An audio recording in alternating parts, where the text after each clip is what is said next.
la noche enciende las luces para que usted vea el punto clave de la noticia. Con las entrevistas del subdirector Jefferson Beltrán, las investigaciones de Harriet Hidalgo, las crónicas de Carlos Sanabria, la producción general de Beyer Ortiz, la presentación de Juan Pablo Vieri. Y bajo la dirección de Claudia Gurizati. La noche. Esta es la noche en el continente americano.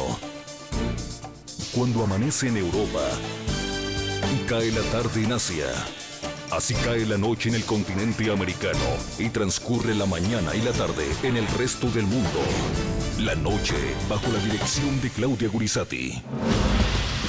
6 meses cumplen las manifestaciones en Siria contra el régimen de Bashar al-Assad. Según Naciones Unidas, la confrontación entre las fuerzas de seguridad leales al dictador y los manifestantes de la oposición ha dejado 2.700 muertos, 100 de ellos menores de edad. La presión de la comunidad internacional aumenta sobre Siria.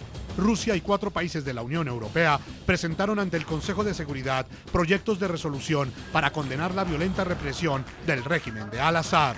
El Consejo de Seguridad está uniéndose en la convicción de que es necesario encontrar una solución pacífica sobre Siria. Vamos a encontrar puntos comunes que conduzcan a una salida satisfactoria. Y en Damasco, el embajador de los Estados Unidos fue atacado a tomatazos y a pedradas por seguidores del dictador sirio. Hoy en la noche, hablan los protagonistas de la noticia. Desde España, el testimonio de Alia Tabá, una mujer hispano-siria que lleva 14 días en huelga de hambre frente a la embajada del país árabe en Madrid, pide el cese de la violencia contra su nación. Y desde Ginebra, Suiza, el portavoz de la Alta Comisaría de Derechos Humanos de la ONU, Rupert Colville, hace un completo balance de la crisis humanitaria que vive el pueblo sirio tras 6 meses de manifestaciones. Comienza la noche bajo la dirección de Claudia Gurizati. La noche bajo la dirección de Claudia Gurizati enciende las luces para que usted vea el punto clave de la noticia. Soy Juan Pablo Vieri, bienvenidos. La noticia, 6 meses de confrontaciones entre las fuerzas de seguridad sirias y los manifestantes que buscan la caída de Bashar al-Assad dejan al menos 2.700 muertos. De esa cifra de víctimas, al menos 100 serían menores de edad, según el reporte de la Alta Comisaría de Derechos Humanos de la ONU. La noticia, en las últimas 48 horas han muerto 47 personas, según fuentes de la oposición siria. Al parecer en Homs, las fuerzas de seguridad sirias han sacado por la fuerza de los hospitales, a veces incluso de los quirófanos, a personas heridas y han impedido que el personal sanitario llegase hasta los heridos. El punto clave, a pesar de la crisis humanitaria, las fuerzas de seguridad sirias no cesan los ataques contra los que considera grupos terroristas que buscan desestabilizar al país con ayuda de Estados Unidos. Esa fue la respuesta de la Cancillería de Damasco a las palabras del portavoz del Departamento de Estado de los Estados Unidos, Mark Toner. El diplomático expresó su respaldo a la oposición siria que busca la caída de Bashar al-Assad. Cuanto más tiempo el régimen continúe reprimiendo, matando y encarcelando a esos activistas pacíficos, es más probable que este movimiento pacífico se convierta en violento. Es una cuestión de autodefensa. Estas declaraciones demuestran de una manera obvia que los Estados Unidos está implicado en el apoyo a los grupos armados para utilizar la violencia contra el ejército. Siria condena rotundamente las declaraciones estadounidenses y asegura su determinación a cumplir con sus obligaciones de proteger la seguridad, la estabilidad y defender a los ciudadanos. El punto clave, el presidente de los Estados Unidos, Barack Obama, aseguró que este es el momento para actuar en Siria. En su intervención ante la Asamblea de Naciones Unidas, Obama le hizo un llamado al Consejo de Seguridad para que no dude en sancionar al régimen de Bashar al-Assad. El pueblo de Siria ha mostrado dignidad, coraje en su búsqueda de justicia, protestando pacíficamente, estando silenciosamente en las calles, muriendo por los mismos valores que esta institución se supone que debería defender. No hay ninguna excusa para que no actuemos. Ahora es el tiempo para que las Naciones Unidas y el Consejo de Seguridad sancionen al régimen de Siria y se pongan del lado del pueblo de Siria. El punto clave, en atención al llamado del presidente de los Estados Unidos, el Consejo de Seguridad recibió en las últimas horas los proyectos de resolución sobre Siria por parte de Rusia, Reino Unido, Francia, Alemania y Portugal. Todos los documentos incluyen fuertes posturas para que cese la violencia y el régimen impulse el inicio de un proceso político. Estamos hartos de la situación en Siria. Sus autoridades se burlan constantemente de la comunidad internacional y con esta resolución esperamos enviar un mensaje unido y fuerte a Damasco, un mensaje sólido a Al-Assad. La noticia, en Turquía, país fronterizo con Siria, 140 disidentes organizaron el Consejo Nacional de Transición Sirio, similar al que hoy representa al gobierno en Libia. La diferencia es que sus miembros piden a la comunidad internacional más presión diplomática y sanciones al régimen de Bashar al-Assad para que deje el poder, en cambio de una intervención militar multinacional.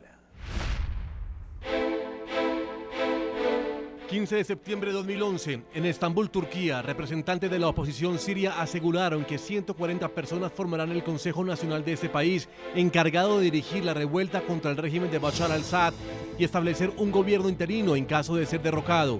Los opositores reafirmaron su llamamiento a que la lucha contra al-Assad sea pacífica y rechazaron una intervención militar extranjera como el caso de Libia, aunque exigieron una mayor presión diplomática y económica sobre Damasco. 28 de septiembre de 2011, aviones militares del ejército sirio bombardearon de forma intensa la localidad central de Al-Rastan, objeto de una amplia operación de seguridad. Según los grupos opositores, los cazabombarderos atacaron viviendas e instalaciones de agua y electricidad. En el municipio de Hasem, en la provincia sureña de Derra, varios estudiantes se manifestaron para expresar su apoyo a militares desertores y pidieron la renuncia de al-Assad. Todo esto en medio de un gran despliegue militar. Una protesta similar se registró en Kerbet Gazala, en Derra, mientras que las fuerzas militares policiales irrumpieron con decenas de carros de combate. 29 de septiembre de 2011. En Damasco, la capital siria, el embajador estadounidense en ese país, Robert Ford, fue hostigado por decenas de manifestantes progubernamentales equipados con banderas sirias y fotos del presidente Bashar al-Assad. Le arrojaron tomates y lo acorralaron en la oficina del abogado Hassam Abdesalim, opositor al régimen. El diplomático acabó abandonando la oficina bajo la protección de las fuerzas de seguridad. Según la ONU, desde marzo pasado, el régimen sirio ha reprimido con extrema dureza las protestas en su contra, causando la muerte al menos a 2.700 personas. Saludamos a nuestros invitados. En Madrid, España, Alia Tabá. Ella es activista de derechos humanos en huelga de hambre hace cerca de 14 días. Permanece al frente de la Embajada de Siria en España. Alia, bienvenida. Hola, buenas noches a todos. Muchas gracias por acompañarnos. En nuestros estudios, el señor Eduardo Kronfeld es analista internacional. Doctor Kronfeld, bienvenido a la noche. Buenas noches, Juan Pablo. También en España nos acompaña Nawal Al-Sibay. Ella es escritora siria y también es analista internacional. Nawal, bienvenida. Buenas noches, muchísimas gracias. Muchas gracias por acompañarnos. Empezamos en nuestros estudios, doctor Eduardo Kronfeld. Hablemos del Consejo Nacional de Transición Sirio. Hay una parte que está operando desde Turquía, el 40% o el 60% de Turquía, y el 40% estaría actuando en Siria de una manera clandestina. ¿Qué posibilidades hay de que tenga triunfo este Consejo de Transición Sirio? Posibilidades de triunfo muy altos, en cuanto que el apoyo de los Estados Unidos y de los países europeos a este Consejo de Transición es muy importante. Un apoyo que se ha venido dando no solamente en estos últimos tiempos, sino que ya desde algunos años vienen financiando la alteración del orden público en distintos gobiernos del mundo árabe. Hay una mujer que se encuentra en Madrid, España, Alia Tabá, una invitada nuestra. Desde el 16 de septiembre está haciendo huelga de hambre en la Embajada de Siria en España. Alia, nuevamente contigo. Circunstancias en las que te encuentras antes de hablar de la protesta que desarrollas, las circunstancias de tu condición física, ¿cómo te encuentras después de casi 14 días de protesta? La verdad hay que decirlo, me veo floja un poco, hay algunos mareos a las primeras horas de la mañana y después de algún charla así un poco agotable. Pero bien, o sea, con tanta energía la que me da el cariño todos los que están alrededor mío, que me ofrecen mucha solidaridad, pues la verdad me veo bastante energética dentro de lo que hay.